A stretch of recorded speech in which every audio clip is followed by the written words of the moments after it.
Hey y'all, I'm Allison Asarch from Nashville, Tennessee. Hey, I'm Sean Fraser from the Ritzy Kids. Hunters, this is Johnny from Rail Motor. Hey, it's Shane from Blind Season. Hey, it's Rob Stanier, and you can check out my music on all the streaming platforms. Check out my latest music on all the streaming sites. Check out my debut album on all streaming platforms. Check out our new debut album. Check us out on Spotify and Apple Music. And you're listening to our friends, Braggy and Curly. My favorite bands from Australia. My two favourite podcasters, Braggy and Curly. Braggy and Curly. On the Unfiltered and Undiscovered podcast.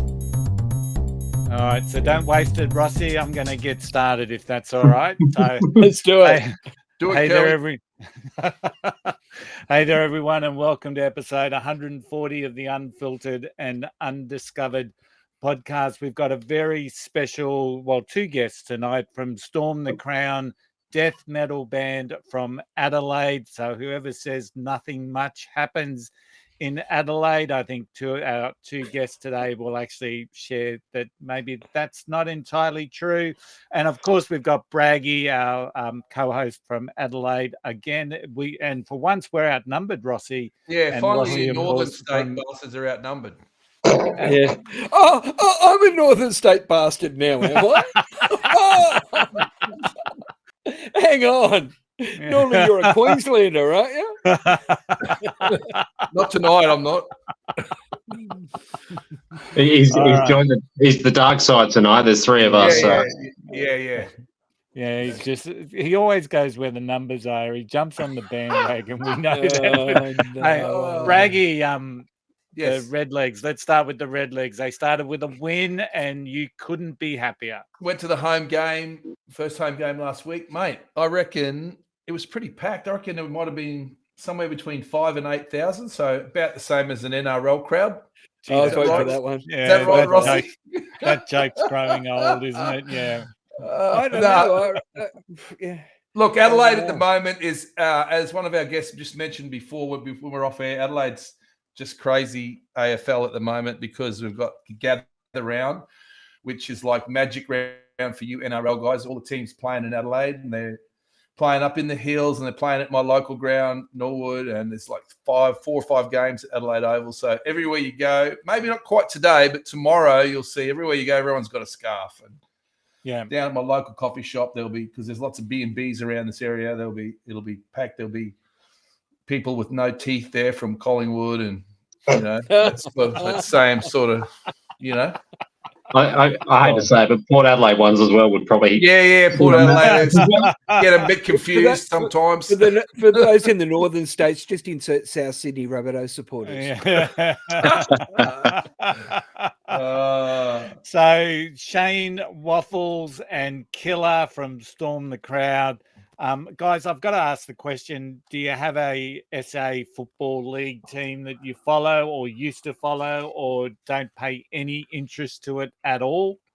Not really for myself. Yeah, I mean, when I was a kid, I had an uncle that played for SANFL for Port Adelaide, so I kind of knew a little bit, but it's just never really been my thing. Okay. Waffles? Mine was Glenelg because that's where my school was zoned to play for. I remember vaguely playing at Norwood Oval when I was probably 9. Little games in the middle. Oh, yeah. It hasn't changed. I think it still looks the same, doesn't it? But yeah, that's about it. I mean, I was a Bays fan and I got taken to games, but ever since probably about the age of 13, it sort of hasn't happened anymore. Other things have taken my interest. So there's some wisdom there, Braggy. Some wisdom. Oh, yeah. So when they were old enough to make a choice, yeah. they Well, see, I was never any good at footy, so I'm just reliving my youth. I went to the other code of football, the round one instead after that age, so I can't talk about that. Oh, soccer. That's yeah, I played that for years. That's cool. We like any sport here on this on this music. Isn't it football? Isn't it? Aren't we supposed to call it football? Don't we? We are. That's where it's supposed to be. Yeah. Look, I was in Spain, and Spain had just won the World Cup, and they had a shop I saw, and it had a sign up saying soccer shirt. So I went, ha, gotcha. Ah.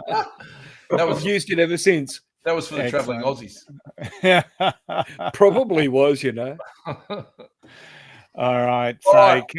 Braggy, you kickstart the convo. I usually start with the same question. I'm always interested in how you guys, or whoever our guests are, first get their first taste of music.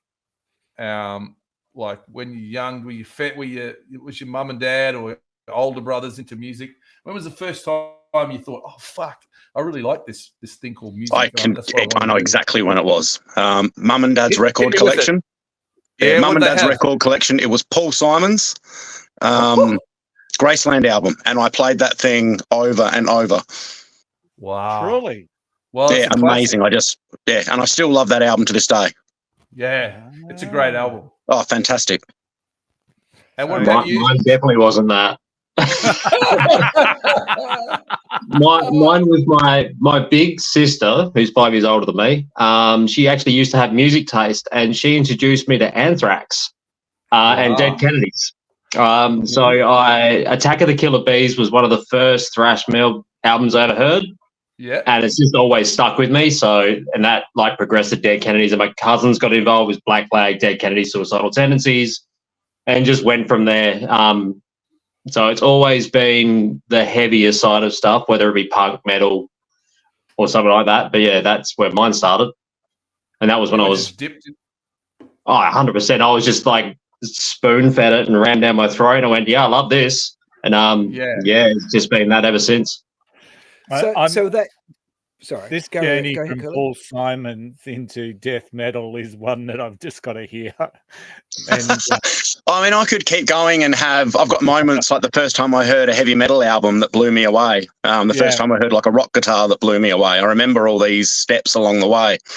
First live gig I ever went to that made me need to go see bands play. There's lots and lots of steps along the way. And the great thing about starting with that sort of stuff is I appreciate so much music because of it. I've, found things, so many different things along the way. Too, eh? All those, even Paul Simon will influence you even into the death metal range in some way. Maybe not 100%. obviously, but yeah. And for me, that's probably lyrically as well. Listening to a lot of those bands, the way people write lyrics and interpret things, and all of that comes through no matter what you're doing.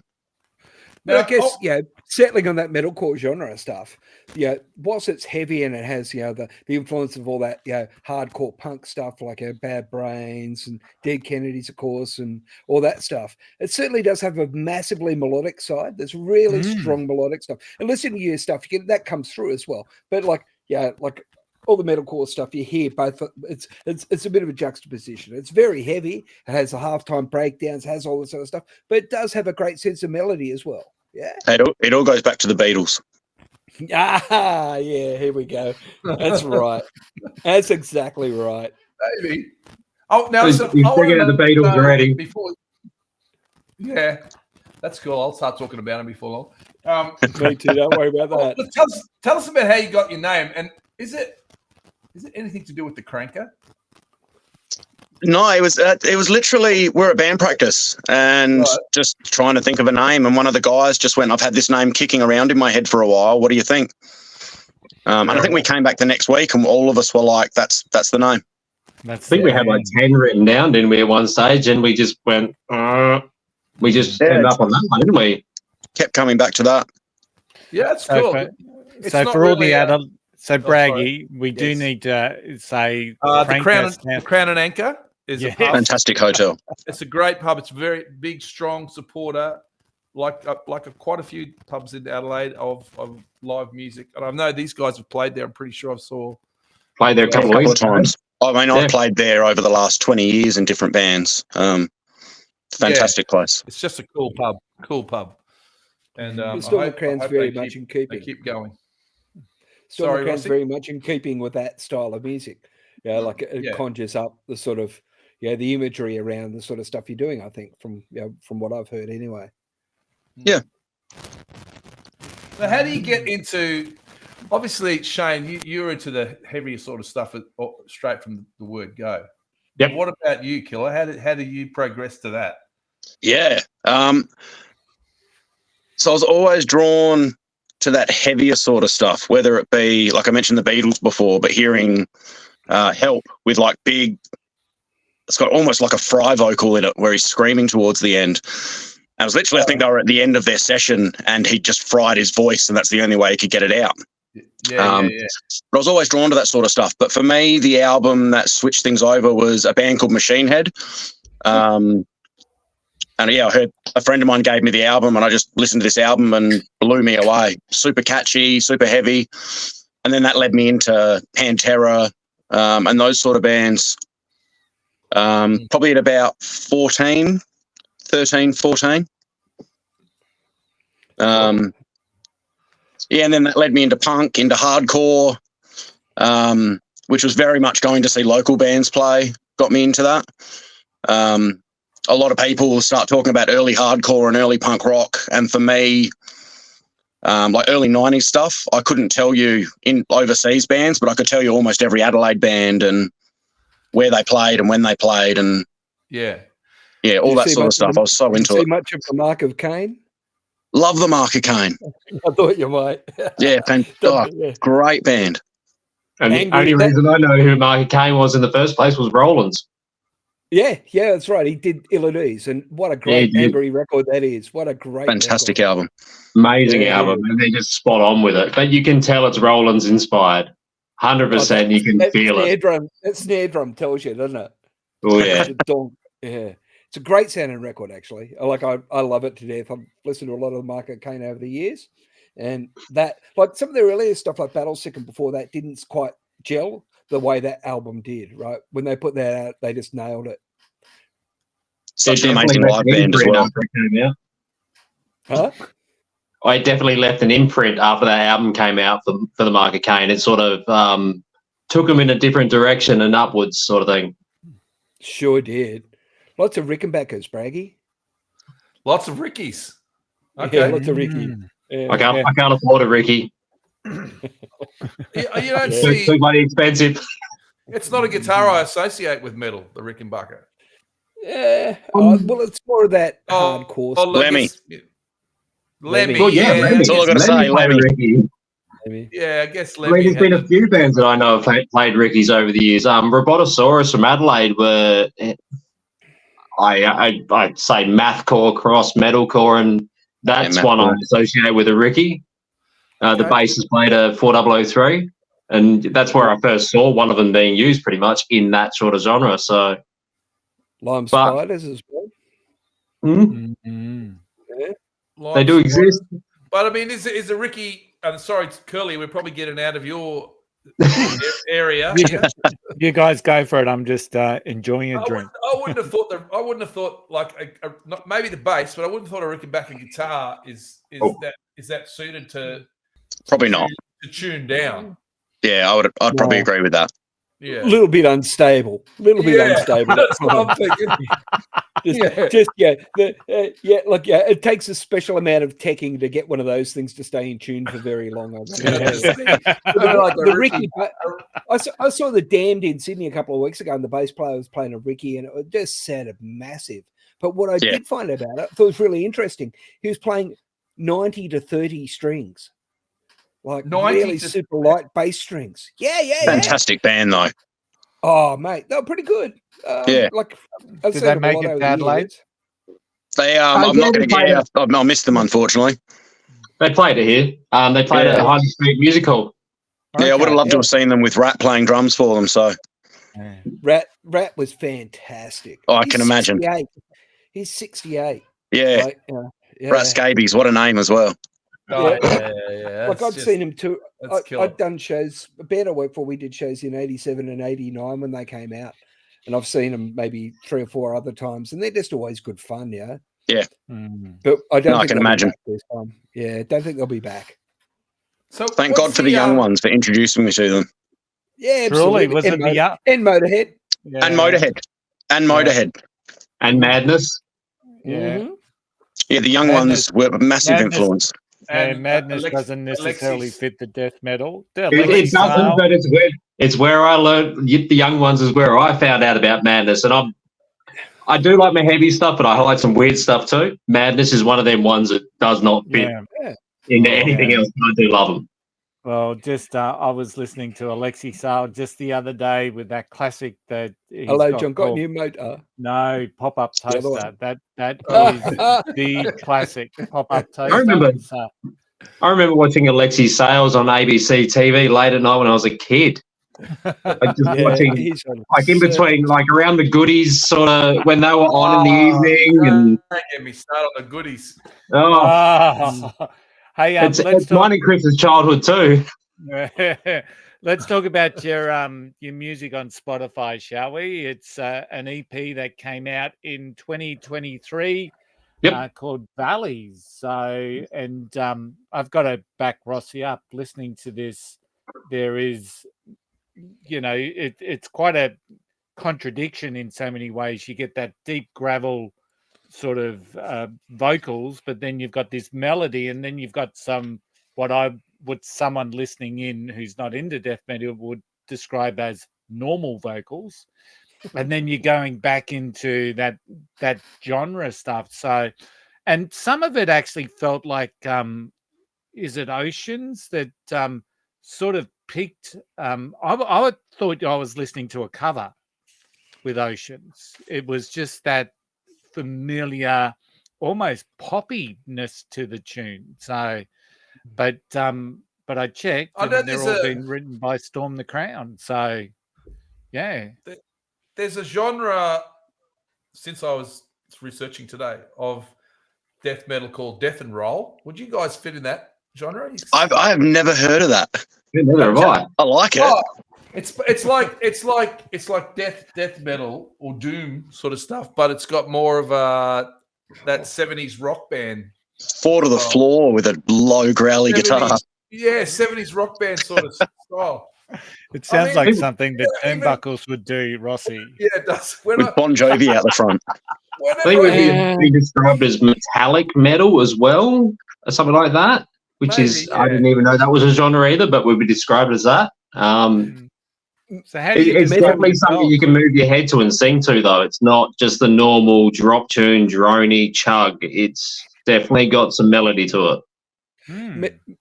Metal subgenres deserves a PhD. If you've ever seen those series like global metal and all that, you've seen those 2 documentaries by that PhD guy who's traveled around the world. Sam Dunn, I think his name is. Yeah. And there's a TV series as well. Yeah, that's right. And there's the one where he went and did like the Outsider, like the Afghani and the Chinese metal bands and all that stuff.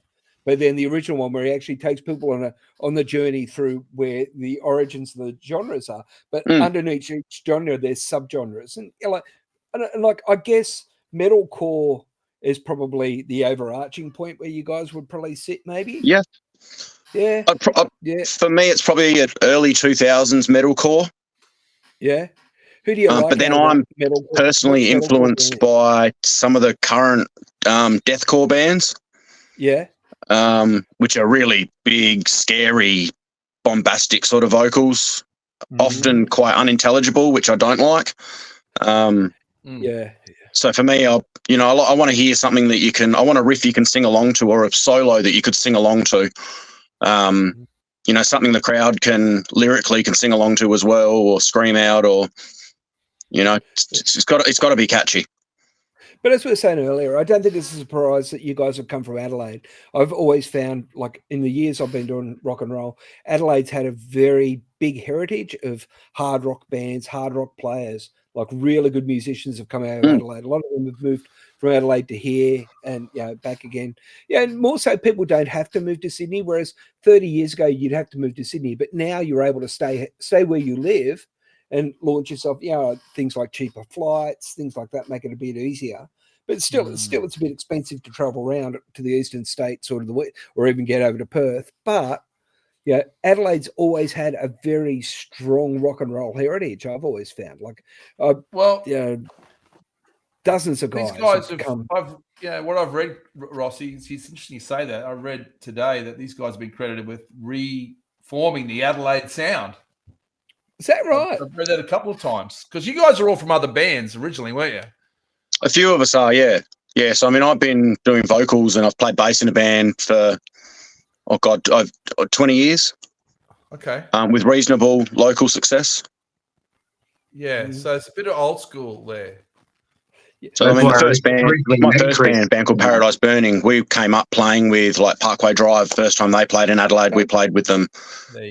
Coming up with bands like Day of Contempt and I Killed the Prom Queen, and shoulder to shoulder with some of these bands that became huge. Yeah, like Parkway Drive just came out of nowhere and just blew up, didn't they? Really, through hard work. It's funny, we were hearing about Parkway when they were playing to nobody in Byron. Yeah, we'd heard these rumors of this band, and when they finally came out, it was just this explosion. Like, we couldn't believe what we were seeing. It was so different to what was here in Adelaide, but at the same time, it was so just spot on. Like they've worked very, very hard and stayed very focused on what they're doing. Yeah, you got to have a lot of respect for those guys. And for anyone 100%. Anyone hasn't seen the documentary V for the Underdogs, it's really, really great insight into that band. A great insight into how they sort of did what they did. What I love is that they don't have management. They do everything themselves. In-house. And all the money they'd spend on management, they sink back into the production. Wow. And they are, from the interactions I had with them, I mean, a long time ago, but they were genuinely the nicest guys ever. Yeah. Yeah. Just super happy to be around. They actually stayed a few doors down from the house I lived in, so I'd pop down and hang out with them whenever they were in Adelaide. And for a couple of years there, when they were still just up and comers, spent a little bit of time with them, and they were just, like I said, the nicest guys ever. Yeah, that's great. So, guys, how long has Storm the Crown been together as a band? Yeah, about a year and a half, I think now. Wow. Oh, really? So, how do you feel about those accolades that Braggy was just talking about? You've been together a year and a half, and what are they credited with? The rebirth of the Adelaide sound, So that must be pretty humbling. It really is, especially coming from playing metalcore in the early 2000s when that stuff was first coming up, to now being a lot closer to 50 than I was back then. And being able to do it again, that in itself is quite humbling. But the fact that people are enjoying it is just amazing.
We both grew up in the mid 2000s. We were both going to the same sort of gigs, like the Prom Queen gigs, the Day of Content gigs, Killcore Project.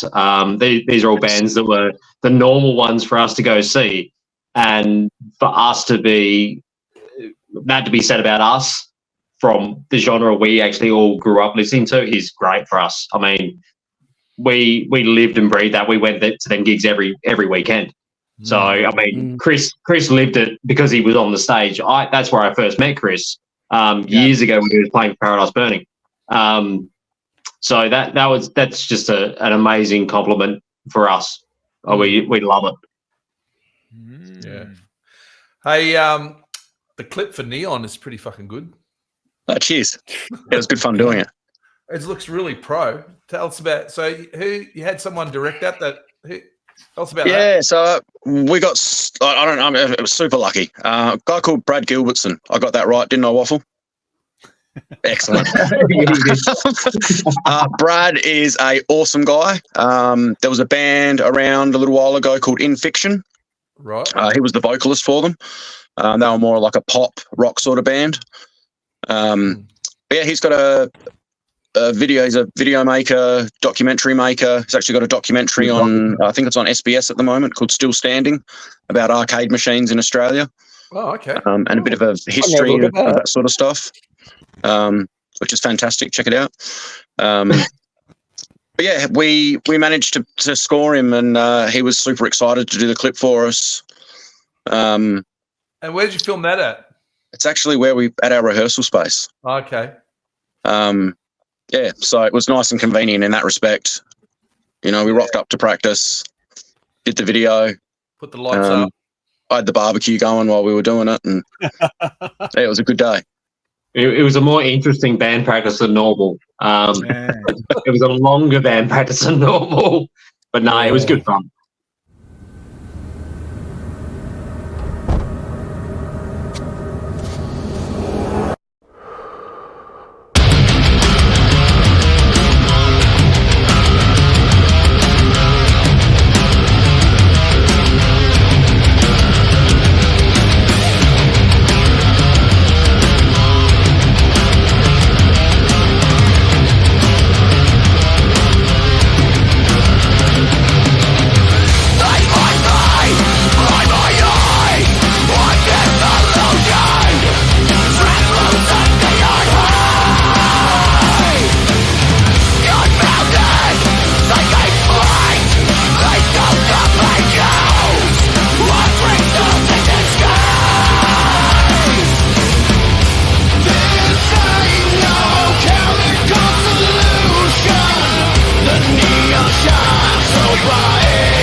Tell you what, Killer, you've got the look for a death metal band. Can I tell you? What you do on your TikTok and your socials actually frightens me when it comes up on my feed. The funny thing is, I'm the biggest teddy bear ever. Well, I'm seeing that here. Yeah, he is. If my daughter was to come in right now, it's Uncle Chris. It's not the big scary man who screams a lot. 100%. The guy's just a big softy. Well, the image in the clips is working, boys. Yeah. But I was also going to say that the sound of the records is like, it's a very sharp, massive sound. Sonically, it sounds fantastic. So who did that with you guys, and how'd you do that? Yeah, so we recorded with Andy Dent at, what's his studio called? Andy Kite. Andy Kite. You don't get that wrong. We're going to go see him next month. Don't do it again. But Andy was amazing. He is Against the Grain Studios. Is that right? Yeah, that's right. Yes. He's also the vocalist at Descent to Acheron, which is quite heavy, like really good Adelaide band. He knows his shit. And then mastering was done in Sweden. No, I'll let you take this one. So it's a guy named Thomas Pleck. They call him Pleck Johansson from the Panic Room in Sweden. He's done Soil Work, Watain, Turbo Negro, and the list of other bands he's done is ridiculous. Like, he's done some real heavy hitters. And Andy reached out to him for us, and he said, "Yep, I'll master your album for you." And we got it back, and that's what ended up coming out of it. So we were pretty stoked about that. Andy's amazing. He made the process super, super easy for us. We were in it was 4 days recording. Really, really good process. Really enjoyed it, actually. So I think we're back in there in about 6 or 7 weeks for 4 or 5 more days. You should be very, very pleased with that, because it sounds massive. It really does. Yeah, look, it helps. We've all got little studios at home, so we're constantly recording and sending stuff to each other, and and that's the way I write as well. I don't tend to write on paper. I write straight to in the recording. Straight on the computer. And that just, it works for me. Speak for yourself, Chris. But no, like even if we change, we might get an old song that we'll rehash, we'll change it a little bit. 24 hours later, the guitarist has got it recorded and sent to the drummer. The drummer will quickly record something and flick it over to everyone else. And, you know, then we've got something to practice with. I'll play it next practice. Yeah. That would have worked. That would have worked well in COVID. Fantastic.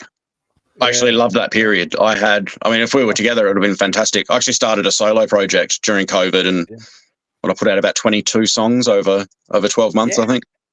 Taught myself how to engineer and produce. And that's cool that you guys are all technically can do that. I know. Oh, look, so handy. As you saw when I was trying to log on to this for this today, I'm not really technically minded, but I'll muddle my way through it. Yeah, but you can record your stuff and send it to other people. Like in my band, I'm lucky if some of the guys can turn the computer on. All right, guys. Now, before we go to Braggy's trivia, I've got to ask the question, Shane, how did you get that nickname Waffles? Because I think I could probably take that one for him. I'll start the explanation and then you can finish it, eh? It's pretty simple. It's a really easy one. It is pretty straightforward. I mean, literally. So one morning I decided to have waffles for breakfast. I think it was before band practice. And I literally rocked up to band practice and we were having a chat and the conversation came up about what we have for breakfast. And I said, I made waffles. And I pretty much got called fancy. And then I got called Waffles. And literally, it has just kept going. Our group chat for our band chat, literally anytime anyone sees anything waffle related, I will get a picture of that thing. So, like, they'll go to Coles, they'll see waffles on the packet. They'll go to a restaurant and they'll see waffles on the menu, and it's a picture straight away. So, but me being the stupid idiot I am, decided to take it one step further, and I got our lovely drummer to tattoo a waffle character on my arm because I'm an idiot. Awesome. So I just committed. I just went whatever. It's not going anywhere. So it's nothing overly weird or anything. It just literally had waffles for breakfast. It's not a bad. It was more the reaction that he had. Yeah, it probably was. Like, I had waffles this morning, and I looked at him and went, well, that's a bit fancy, mate. No, it's not. And our drummer looked at him and went, well, that's your name now, Waffles. No, it's not. Don't call me Waffles. It's definitely your name now. I've just embraced it now. You shouldn't have done that. Never say never. Hey, there's worse nicknames out there than Waffles, I think. I mean, I got to admit, I do love a chat. So, I mean, it sort of works twofold. Oh, yeah. That's good. I'm pretty sure your wife calls you Waffles. She does. She definitely does. That's the nicest thing she calls me. Oh, it's cool. There might be something interesting for you in the chat there, Curly. Oh, okay. Have you sent something through? Have you? Yes, it's the famous Waffles video I was talking about earlier. Oh, well, you're going to have to send that to Shane. Oh, no. Just keeps growing, Shane. I'll just live with it now. Literally, I've actually had people just call me Waffles. They don't even call me Shane anymore. I'm all take good it with worldwide. it. Yeah. All right. So I know before people we who go know me for 30 years who don't know what my name is. I'm the same. I've been called Killer for 20 plus years. Yeah. Oh, look, don't get me started. My first name's Tave, T-A-V-E, and there's still hundreds of people think I'm Dave, and I just go with it. So I've been copying Sean for about 30 years, so I understand it. Sean, yeah. Okay, Curly, we ready? We do the... No. There we go. There you go. Rossi sends me stuff always for a reason, so I hope I've set this up all right so you can hear the audio. I just can't stop thinking about waffles. A Vacaville dad recorded this hilarious video of his daughter after she insisted she wanted waffles for lunch and for a third meal in a row. Mom and dad felt she needed to take a break from the waffles and suggested she eat something else. But there's only one thing on her mind. Why can't I just stop dreaming about waffles? I don't know. Oh, she was feeling that. Look, if my wife had the same reaction, I'd be happy, but she does not. Sadly, but There's a longer form Alright. video. Find it, guys. There's a longer form video. I'll show the wife, and she'll probably tell me to go F myself. But yeah, I'll give it a shot. I feel that video definitely needs to go on your Facebook page. Oh, it's going on there. Give it 10 minutes after this. He's probably going to splice our song into it. And your face. This is Thanks. Braggy's quiz. Yep. And All right. boys, it's notoriously hard because Rossi fucking knows everything. Gives me the shits sometimes. Bullshit. So if you want to play along, if you want a pencil or something to write down, you can. If you don't want to, doesn't matter. But I'm going to ask the questions anyway. Yeah. Okay, you ready? I think they're into it because Waffles has got a lot of useless information he was saying and stored in his head. So I usually and I think Killer's probably a school teacher by heart. So I think he's got some information there as well. Righto. Who is Edward Louis Severson III?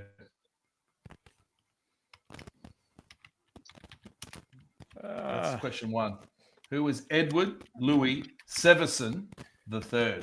Yeah, and just so the boys, I have no clue in it, most of these. So you will know who it is though. Well, I have a feeling. Yep. Okay. Which of these bands is not considered death metal? Like I hope I've got my research right here.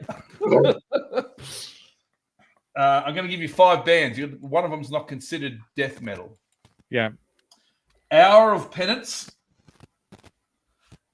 Obscura. I'm hoping these guys have heard of this. Mortification, At the Gates, and Diocide. One of those is not considered death metal, according to a death metal quiz I saw on the internet. Well, that's a 20% chance. Yeah. Put these bands in order of when they were founded, okay? When they became a band together. So that's in chronological order. Cannibal Corpse, Obituary, At the Gates, Decapitated, and I wonder if the boys will know this band. Love the name, say. Firefly. You guys heard of Firefly? Ah. We've had them on the show. That's actually a tough question. That is tough. Mm. I know all the bands, but who knows when they all started?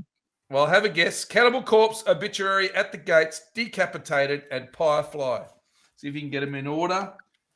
Okay, boys. This is my favorite section. Ross, Curly, I forgot to do a description of this again. This is cryptic band names. So it's like a cryptic clue for the band name. So if I was going to do Midnight, Dire Straits. Dire Straits. What's the Dire Straits cryptic one, Curly? It might be Meek. Oh, sorry, Urgent Curves or something. No, like you boys will get it. You boys will understand. No, I like this. This is like Jeopardy. It's like Jeopardy, yeah. Cryptic band names already. And now some of these bands are metal, and some of them aren't. Okay, so it gives the other boys a bit of a chance, hopefully. First one is Gloomy Gabriel. Gloomy Gabriel. Next one is this next one is Dirty Bassinet.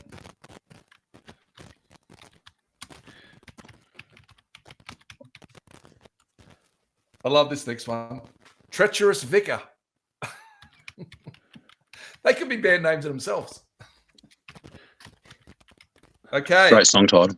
2 really tricky ones now. Matching group of stones. Matching Group of stones.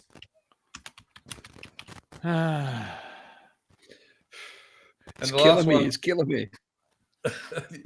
And the last one is Press Over for Zero. Frosty, if you get this one, I'll fucking Press over for 0. yeah. All right. And there's five more questions.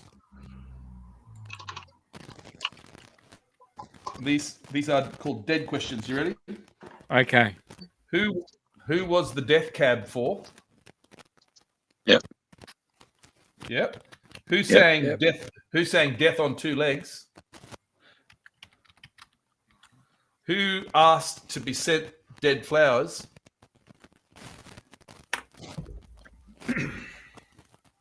Who was wanted dead or alive? If I didn't know that, my wife would kill me. And who sang, "You spin me right round, baby, right round, like a record, baby, right round, round, round." Pete Burns. Pete Burns sang it, actually, Braggy. No. Adam Sandler. Pete Burns. Pete Burns. Yeah. the wedding planner. Okay. Technically, he did, didn't he? Yeah. Well, you're Okay. not wrong. Here's the answers coming at you. Yeah. Edward Louis Stevenson III is Eddie Vedder. Eddie Van Halen. No, Eddie Eddie Vedder. Vedder. No, better. Oh, Eddie Vedder. No better, is it? I was wrong. Yeah. That's his real name. I should know that. I grew up with grunge. Mm. Okay. According to my research, Mortification is a Christian metal band. So not They certainly are. I've played with them. Well, awesome. He has a top as well. I think it might be falling apart, but he has one. Yeah, Steve, their singer gave it to me. Great band. Awesome. Okay. Obituary were formed in 1984. Then it was Cannibal Corpse in 88. Yep. At the Gates 1990. Decapitated 1996. And our friends from Sydney, Firefly, 2016. Ding-dong. Okay. Gloomy Gabriel. Did anyone get that? No. Gloomy Is it Morbid Angel? Correct, Killer. It's the only one I got, but I got it. It's good. It's good. Very good. Morbid Angel. Dirty Bassinet would be anyone? Cradle of Filth. Correct. Oh, of course it is. Cradle of Filth. Well done. Treacherous Vicar. Judas Priest. Correct. Oh, Boys are good. Yeah. Boys are good. Whilst he's in trouble. I am. I'm gone. Matching Group of Stones. That's a rock set. oh. That was a God. mistake, isn't it?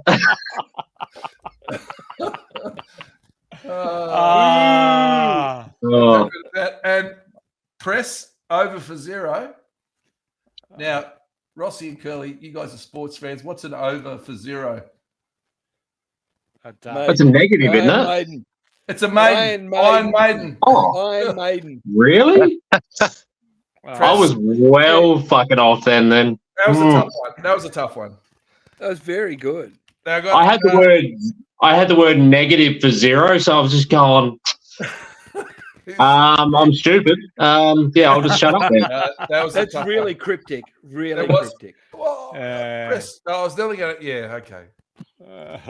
All It was my cricket thing that came out of me, that one.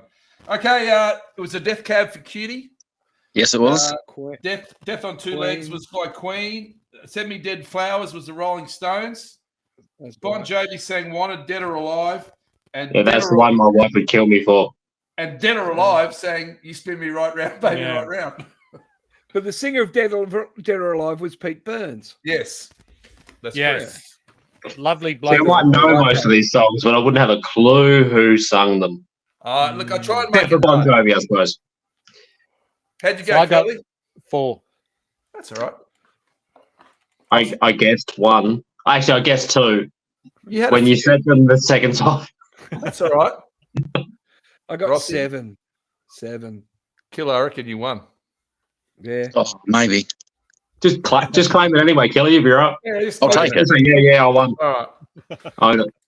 Now, I think you guys have got a gig coming up soon at the Rhino Bar. Is West Oak Hotel. that right? We've actually got 2 coming up. So we got one April 27th at West Is it the Royal Oak in Westoak? So West us Oak? old people from Adelaide wouldn't know it as the World's End. The Because World's we End? frequented that again. That was the stop before Enigma Bar, as we all know, back in the day. Yeah. And now, there's a Royal Oak or West Oak. I can't remember. That's John Hodge. 7th with Reaver and Acrolysis from New South Wales, and Greedy Bunch of Parasites and Broken Loose, who's a thrash band, a bunch of young blokes, really bloody good. Fantastic bunch of young kids. Absolutely smashing it in the thrash scene at the moment. That's what you want. And then the 25th of May, just after we start do our recording, actually, like literally a couple of days after, we're doing Dead by Daylight 3, which is the last installment. So the last two have been an Enigma Bar. Yep. Seeing as that's no more, we're doing it at Rhino Room and Low Life Bar. So it's Rhino Room's upstairs, Low Life Bar's downstairs. 8 bands, cheap tickets. It'll be a good day. Like, I mean, there's bands from New South Wales, Victoria, New South Wales coming over, I think. Like Deadweight 80. So it's not just a normal one genre thing. It's hardcore guys, metalcore guys, like bands like Witch Spit and Sabbath or the Knifey Wifeys and stuff like that. So there's some Adelaide staples, but there's also some stuff coming from interstate as well. And that's done by Owen Jaw, who's putting on some really, really good shows lately. So there's a few venues in Adelaide that, you know, for you guys to play. So that's good, seeing we're only kind of really still a little town, I guess. There's always been quite a few venues for us. I mean, even back in the day when there wasn't venues, I remember things like alleyway shows, doing them in car parks, like your Wilson car parking and all that sort of stuff. But I mean, there has been definitely a lot less venues over the years. I mean, like Underground doesn't exist anymore. They had Black Market, which was in the old Night Train building, if I can remember correctly. That moved around to 4 different venues. I mean, I grew up, well, the Crown and Anchor's always been a staple. Enigma's always been a staple until they closed up this year, which sucks. I mean, it happens. But there is still like Broadcast Bar. What else is there, Chris? Jeez. I didn't even know Royal Oak was putting on shows there, but they are. I haven't played a show there since I was probably in my mid-20s, I think. I sang there once, and that was the end of my singing career. So I gave that up. But yeah, there's still like the Gov and all that sort of stuff. It's still there. There's still a lot of venues we can go play. It just sucks that the main ones we grew up with are not there anymore. Like Enigma was probably the biggest hit for us. Being in the genre, it was the place we all went on the weekends when we were in our 20s. The places we knew, like we saw big bands. I mean, Ignite, As I Lay Dying, crap. Who have you seen that, Chris? Probably stupid amounts of bands. It's ridiculous. But now it's a shit venue. The floor was sticky, but it was just perfect. One of them staples. Oh yeah, it was 100% perfect for anything we needed. Like just that hangout place. Yeah. So you've mentioned going into the studio now a couple of times. So what does that look like? What can we expect? What's coming out? Yeah, so we're hoping to get hopefully 6 songs recorded. And rather than drop them all at the same time as an EP, we'll probably release them maybe over 4 or 5 drops over maybe a 3-month period. So mostly singles, trying to get a few videos to go with them as well. Keep people engaged, keep people wanting more. Yeah. I was pleasantly surprised by the 3-4 minute lengths of your songs as well. It's pop sensibility. Yes. Definitely. Good point, Rossi. Definitely. Yeah, look, no, that's an important thing, right? So engagement's hard. Yeah, like eyeballs are hard, ears are hard to keep maintaining people, you know? You've got to just, like, people switch off after 15 seconds if you haven't got them. It's really hard. Exactly, especially these days in the internet age, the TikTok age especially, you know? Yeah. I think that 10 seconds has gone down to 3 or 4 seconds now with younger kids. Yeah. You've got to catch people straight away. Yeah. The attention span definitely is not there anymore. That's right. And I think, like things like for bands, because there's so many people trying to grab your attention, Yeah, you got to be doing something to get people to pay attention. It's really, really hard. Like, and the It idea is. of A lot of bands get very repetitive with that sort of thing as well. yeah, you can't. You know, gotta putting the change it same up. stuff out in your face constantly, which, you know, even they could be the best band, but it wears on you and you get a bit sick of it. I So it's think trying you to gotta keep find fresh and stay current, and also make you know, my people brain miss is you. just going and going and going constantly. You have to make people miss you occasionally too, right? Yeah. But it's interesting, Yeah. though. I mean, you talk about you've got to grab their attention, but then once you've got their attention, I know from my daughter, she's into hip hop, but, you know, it'll be one thing after another. But then when she finds someone she likes, someone grabs their attention, then she wants to see some substance from them, you know? So it's tricky in that way, Rossi. What do you think, boys? You got to grab them, but then you got to keep them, and you got to have something that's interesting. Well, Storm the Crown came to our attention through TikTok, those 15-second, really? 6-second, and all of a sudden I'm seeing Storm the Crown coming through the unfiltered feed on TikTok, and I'm going, let's go in and see what they've got up to. And, you know, there's a wide variety of stuff on their TikTok, and we'll have your link in the show notes, so don't worry about that. But it's a really good eye-opener to understand who the band is, their personality of the band. So I was actually enjoying that journey on social media before I even listened to any of the music through Spotify or anything. So that's fantastic. It's really nice to hear, you know, people hearing us through an avenue like that, something completely different. I'm just a goofball at the end of the day, especially on TikTok. So yeah, He's Mr. Charisma, as they call him. Yeah, but it does give you the potential for a global reach, right? Yeah, gives you the potential for a bigger reach. Like 100%. The style of music you're playing is global. It is a global style of music, right? Yeah. And there's people all over the world who really dig what you do. And if you can engage and catch those guys, who knows what can happen. Well, your second biggest fan base on Spotify is Helsinki, of all places. Yeah. Yeah. We've got some weird reach. So if you look on Spotify and that, you look through the countries, and it's like very strange that people in Greece, in Finland, Sweden, US, I mean, we reach places that we didn't think we would. Like Indonesia is another one. And then when you look at our YouTube stuff, Indonesia love us, Greece. It's the same demographic, I suppose, over there as well with the reach for the film clip. But we do try to put our shorts on there that we do have on other social media platforms. So we're getting people like things. We've got Adam, who one day had to angle grind his. Who's our drummer, by the way. He had to angle grind one of his cymbals to make it smaller because it cracked. And we got to me, that's content. I grabbed the camera out straight away. Yeah. 12,500 people watched that and on YouTube, and it's like it's random, it's weird, but people love it, and that's all over the globe. It's not just Australia that people are liking that sort of stuff. So it's refreshing to see that we can reach that area as well. Like being a small band from Adelaide, you don't expect that sort of stuff to happen. So there's a lot of evils to the music industry we're in at the moment with Spotify and everything being so hard. But then there's so much stuff that you could never think was possible, you know, back when all of us were, you know, wanting to be rock stars back in the young day. You would never thought you could do that sort of shit. Even going back to like the early 2000s, playing in bands, you'd go interstate for the first time. I remember going interstate for the first time to Melbourne, and people were singing along to songs I'd written, and that blew me away because I was like, how have these people got this music? Yeah, that's weird. That's weird, isn't it? Yeah. Like, it's a lot more accepted these days because it's just out there for the world to listen to.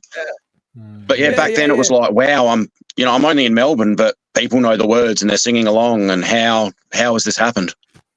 But the community that's around like metal bands, as we know, the fans of metal really are there for the music because they can't find it anywhere else unless they actively go and look for it, right? So the guys and the girls who listen to that stuff listen to it because they love it, and when they find something they love, they embrace it, you know. And that's what's really cool about the metal scenes, and punk and hardcore as well, right? Because you don't turn on Triple J or you don't turn on the ABC and hear that stuff. People have to actively go out and seek it. It's that old school DIY ethos that goes with that stuff. Especially in small country towns, especially fans in small country towns that might have that big of a metal scene. Yeah. Well, I mean, that was me growing up. Small country town. I still live in the same small country town. We both do. Yeah. Well, Adelaide.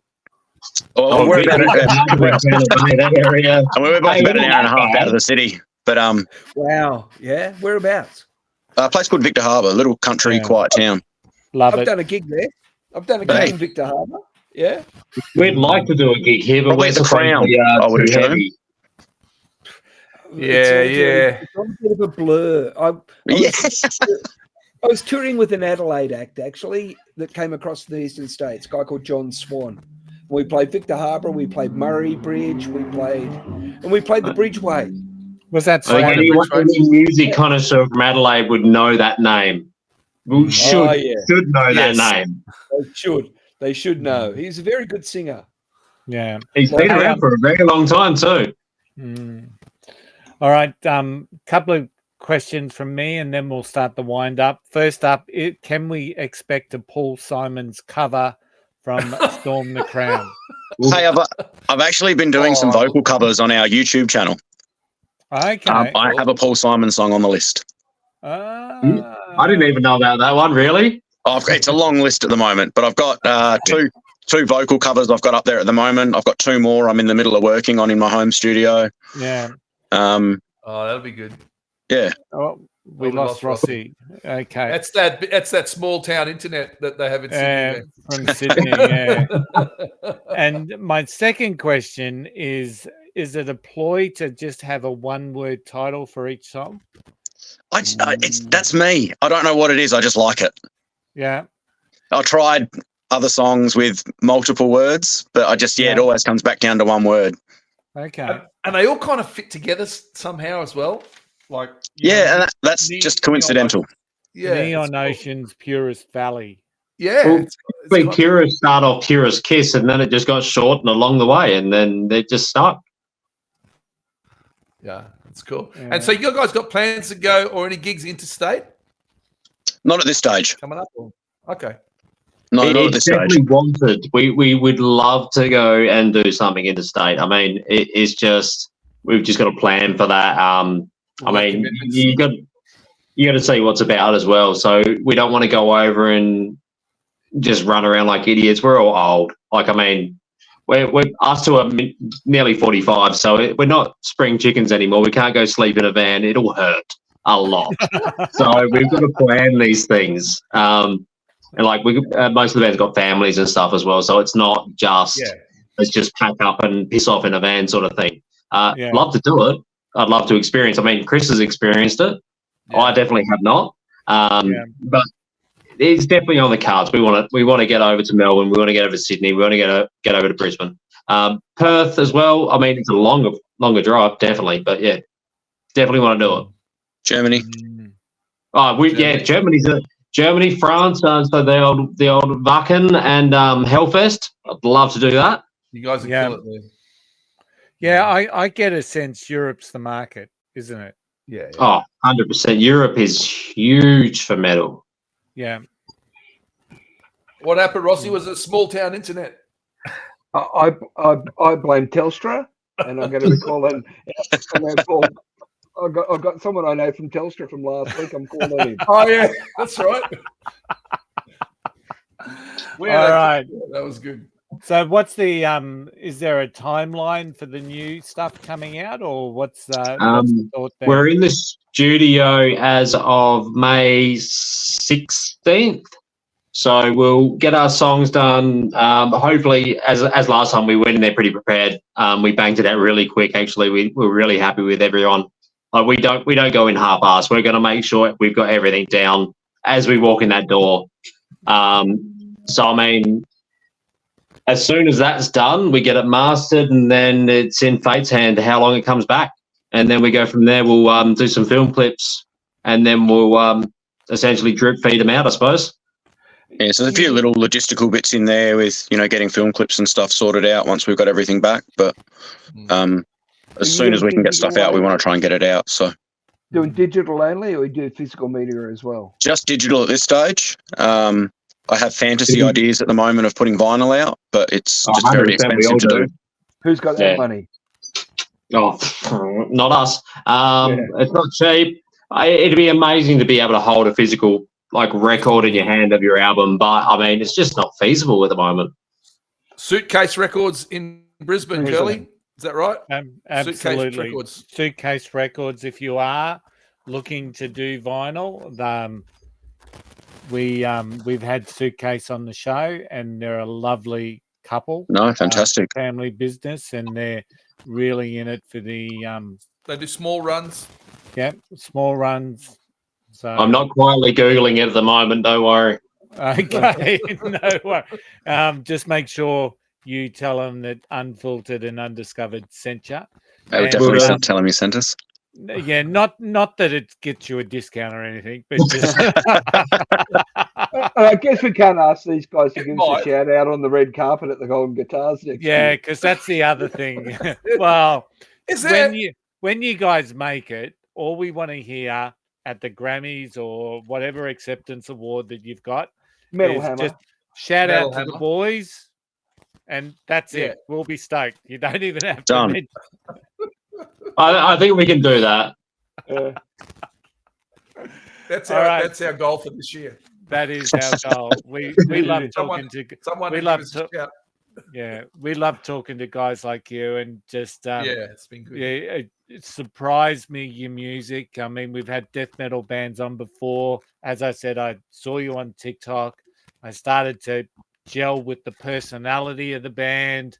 Let's get you on. Let's get you talking. It's been great talking with you guys. But surprisingly, I'm not a death metal fan, but just some of those melodies in there, it's still rock and roll underneath. Yeah. It's rock and roll. So definitely.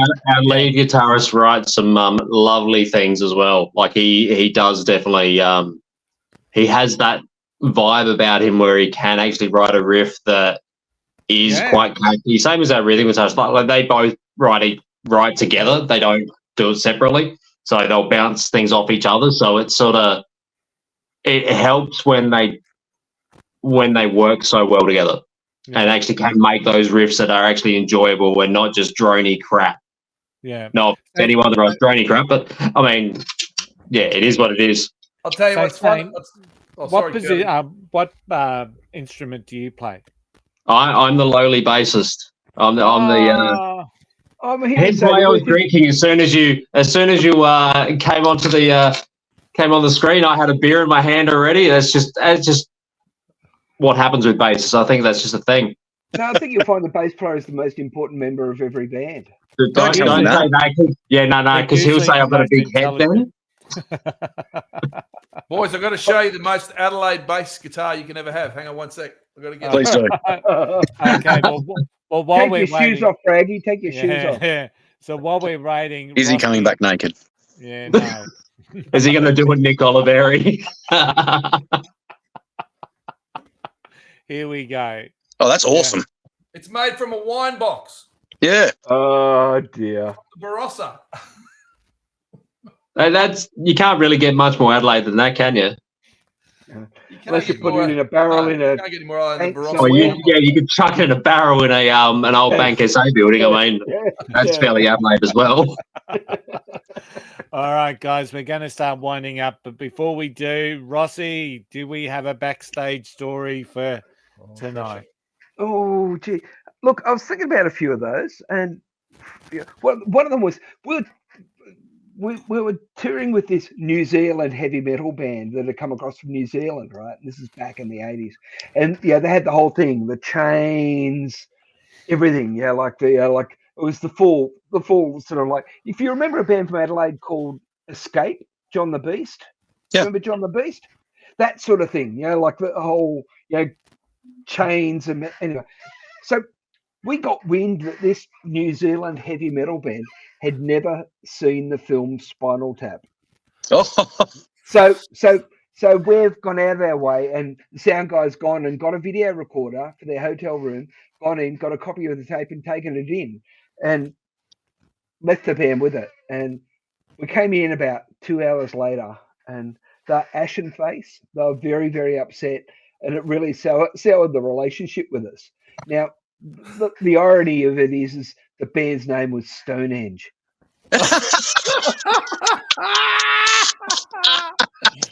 Oh, no. That is fantastic. What happened to them, Rossi? Have a guess. I got trampled by a dwarf, I reckon. Oh, poor Kiwis. We love you, Rossi. We really do. So, all right. So, a big shout out to Storm the Crown. Thanks for joining us tonight. Your links will be in the show notes. We've added your music to the Unfiltered and Undiscovered playlist.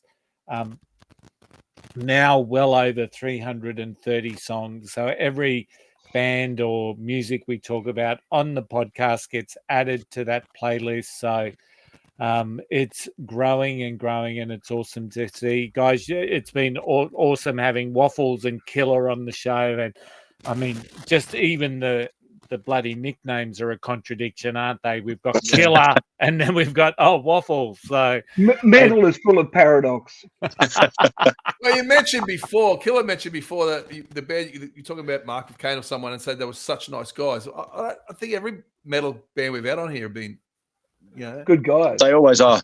Guys, yeah. Don't believe what they say about metal people. No, They're not all scary. Yeah. You fall over at a show, it's the biggest, scariest guys, the first one to bend down and pick you up and help you out. Yeah. It's great. Yeah. And Killer, you've got a great stage presence. My God, it's just thank you. You just dominate there in the center of the stage, and as I said, scare the shit out of me. But anyway, you certainly haven't scared me tonight. But and thanks for coming on the show. Now, for everyone, if you've enjoyed this episode, please check out Storm the Crown. Their links are in the show notes. But if you've liked the podcast, please like and subscribe whatever platform that you've listened to us. We're on YouTube and on Spotify and all major audio platforms. We're on socials on Facebook, TikTok. We've got a website, Unfiltered and Undiscovered. We've got our playlist, of course, which is well over 300 songs. Just do a search on Spotify for Unfiltered and Undiscovered. Now, the lyric from the playlist, I think this is a repeat, to be honest, but it's from some unknown solo artist called Tate Bragg. The song is called Candy. And the lyric is very simply, she's going to love you. She'll make you whole again. So just a warm lyric to finish the night. Hey, thanks everyone for tuning in. Thanks, guys, from Storm Thanks the for having Crown. us. Thanks for having us. We'll catch you all next week, where we've got a very special episode that's a little bit of a secret to our two co-hosts. Until then, we'll see you later. Oh, no. I hate it when he does this. Hey.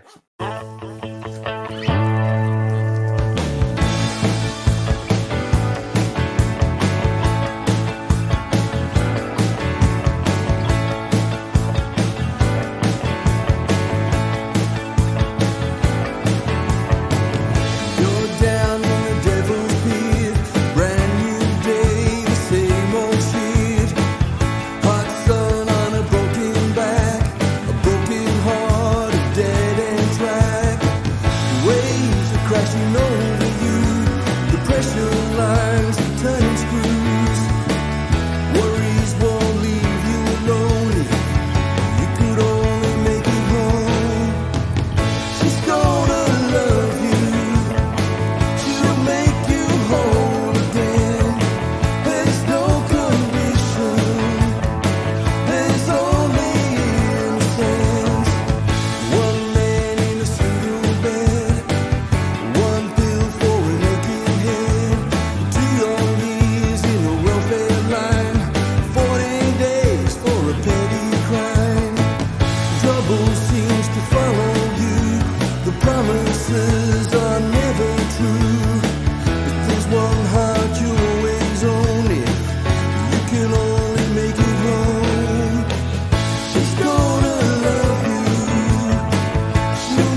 story.